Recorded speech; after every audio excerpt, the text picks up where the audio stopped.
Hey guys, welcome back to Biscuits Total War. This is Biscuits giving you another online commentary for Rome Total War, and today we've got a 2 versus 2 31k rules on the grassy flatlands.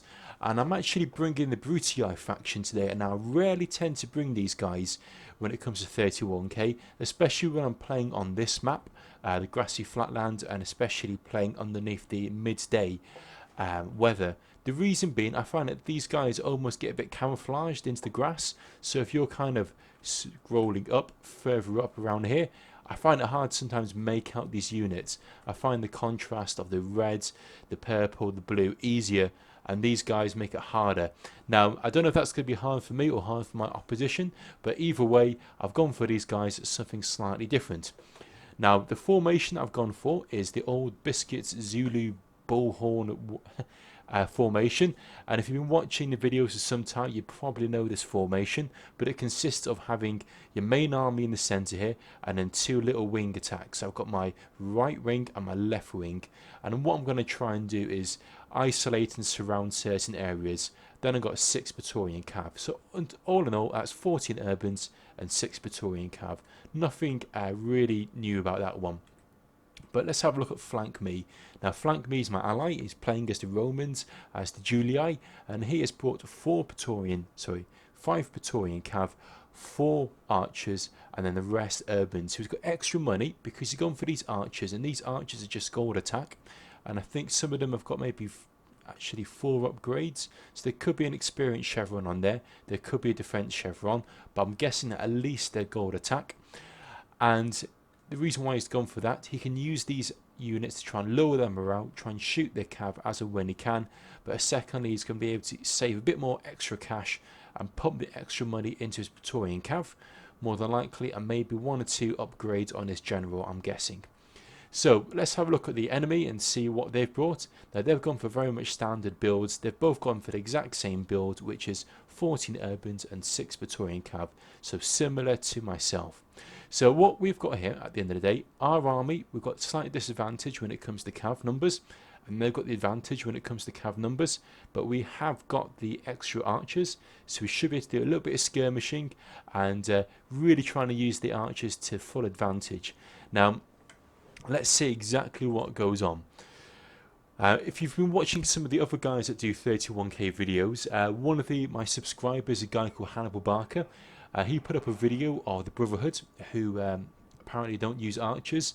Now, FlankMe, of course, arguably you could say he's an ex-Heaven member, but he's actually bought 4 archers, and we'll see if he's able to use these archers sensibly.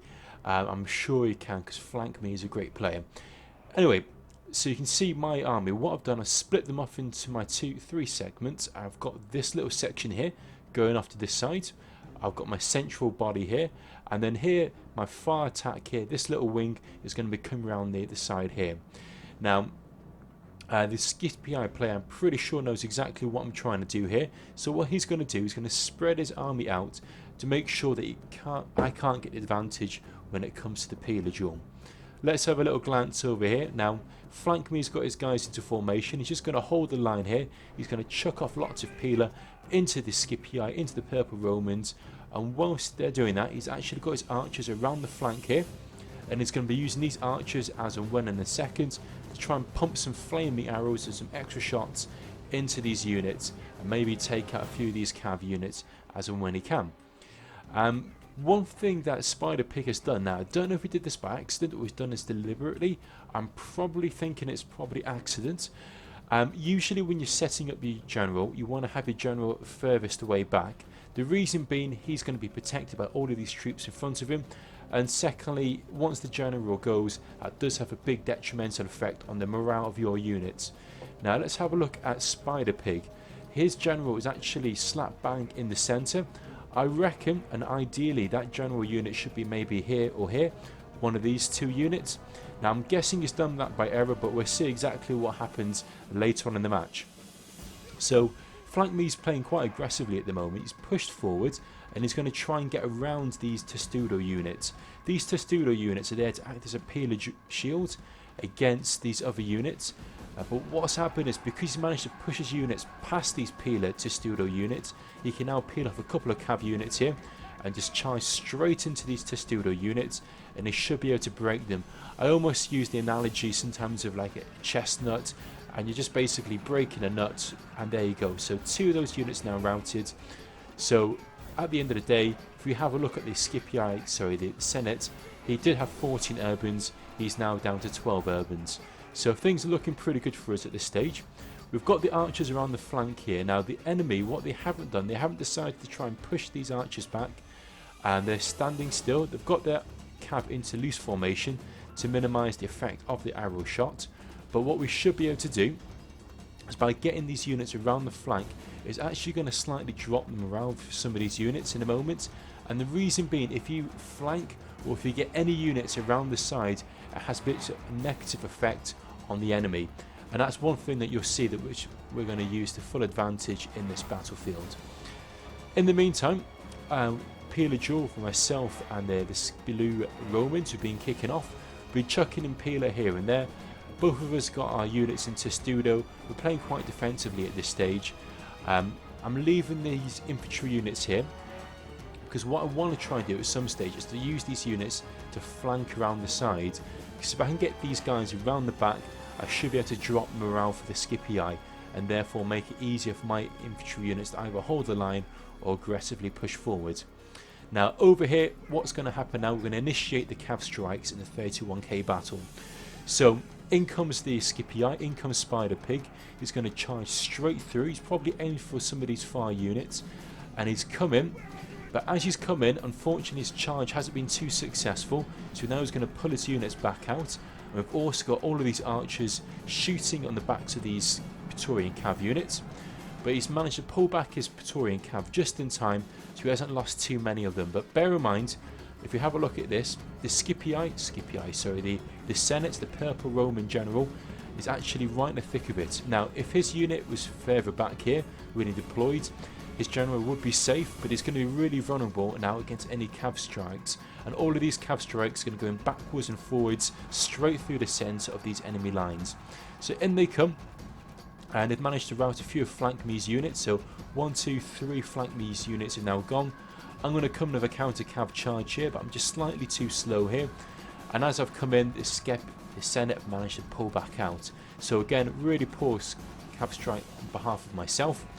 In comes FlankMe with a little cav strike, but he's pulled his guys out just in time, because what's going to happen now, he's now going to get a counter charge on these couple of Praetorian cav units. I'm now going to charge in my guys, and what we're going to try and do is encircle all of these Praetorian cav, and we're going to use the flame attack. Now I reckon if these Praetorian cav that FlankMe had weren't as heavily upgraded as they were, they would have routed before my units actually gone in there. But my units have now gone in there. I've managed to cause a bit of a rout, and I've managed to actually rout the Senate's general. So the general's dead. That's going to really drop morale for the purple Romans. But on the other side, we've actually lost nearly all of FlankMe's cav. I think he's got 1 cav unit left there and a few archer units left, and the rest of his infantry units are slowly going to get routed. So it's turning into a 2 versus 1.5 at this stage. My infantry units, I'm holding still here. I've got my general in the thick of it. I've got some units in reserve. I'm holding the line here, and in comes the enemy. They've got a nice little cav strike straight into my units, trying to knock out as many of my guys as possible. But if you remember a few moments ago, guys, I said I had a few of my infantry units on this flank. Now what I'm going to try and do is get these infantry units and push them around the side here. I know that my infantry in the centre here is starting to crumble, because they've got all of these cav strikes coming in, and unfortunately my general, my units can't hold the line for too much longer. I've got my guys into guard mode, and I'm just tempted to put them into testudo just to basically hold the ground.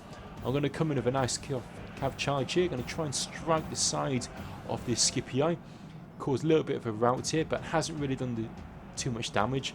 And now my units are now starting to rout, so I've got 1, 2, 3 units starting to rout.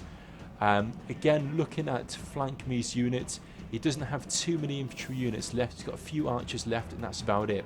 But what I have managed to do, I've managed to free up these 3 infantry units and push them around the side here. Now, because of these units now coming around the flank, what I'm able to do is throw them into the mix, throw them into this general, and throw them into the Praetorian cav here. And what that's going to do is going to snag up the Praetorian cav, and it's going to prevent them from doing decent cav strikes. So I can now come in of my cav, go straight for the Scipii general, and I've got 1-2 units here. The Scipii are now starting to rout, 3 units are starting to rout, more units are coming around the back here, and what I've effectively managed to do is encircle this little Scipii unit here. It's caused them all to rout, and because of the Senate over here, they'd lost their general.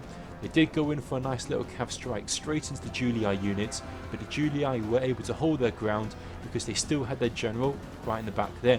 Plus they also had a few of these archer units throwing in some missile fire with a flame attack.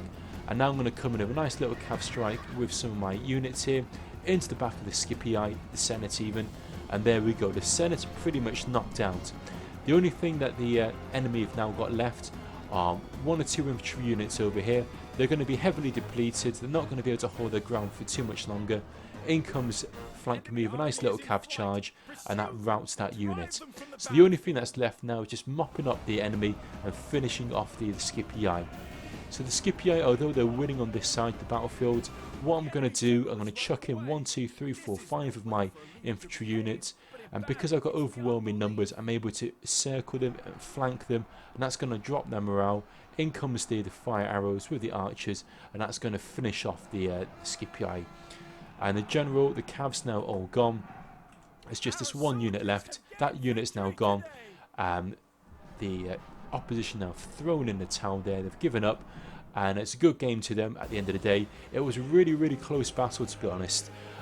I really thought that at that stage, if I didn't manage to get those 3 infantry units around the back, around the flank to try and encircle the Scipii, I'm pretty sure we would have lost that, because unfortunately we did make a bit of a blunder with our cav strikes, and we lost quite a few of our units from FlankMe. So well played for Spider Pig, well played for EsraX, and well played for FlankMe. Let's have a quick look at the kills. Again, the kills are really, really average. It's average, even. We're looking at about 1,000 kills per person.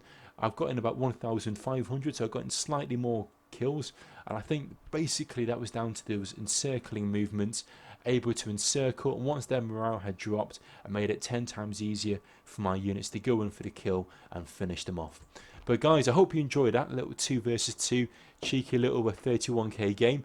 Again, as always guys, I really appreciate you sticking by and watching these videos and showing your support. If you do like the video, if you do like Rome Total War and what I'm doing, please leave a little thumbs up and a little comment, and be sure to check out some of my more Rome Total War videos on the channel. But in the meantime guys, I'll catch you soon, and thank you so much for your time, and thank you so much for watching. Bye now.